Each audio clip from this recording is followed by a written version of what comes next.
Ayan mga ka-adventure, ano, mga PCECI, nandito kami sa Chinese General Hospital. So kasama natin si Sir Daniel Spidjami, ang ating presidente ng Philippine Confederation of Senior Cyclists. So yan sir, go ahead sir Daniel. Okay, good afternoon, Philippine Confederation of Senior Cyclists.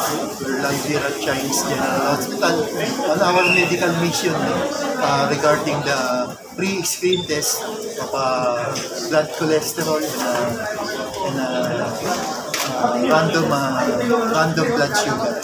Nandito po kami para sa suporta po sa lahat ng mga alihikain ng aming mga federasyon. Una sa lahat, ako yung isa nagpapasalamat lalo na kay Sir Doc George, one of our major sponsor. At sa Saturday po, magsasalita po siya para dito po sa ating layout forum this coming Saturday. Kanya nandito po kami, lahat po invited po namin, kahit hindi po namin kayo member, sa lahat ng ating mga community, mga kabarangay, punta lang po kayo dito. Dito po ito, wala tayong babayaran. Paparegister lang po tayo, i-screening po ng cholesterol at random blood sugar. At unang-una sa lahat, from the Board of Directors, Members and Officers, inaayayaan po namin kayo na sumama po kayo dito sa palagian namin ginagawa.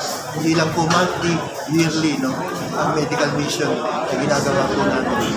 Kanya sana, supportahan niyo po kami at maraming salamat po sa inyo. I'm Daniel Spidjami, President ng Multi-Sport Athlete. God be the glory. Mabuhay po ang PTFC.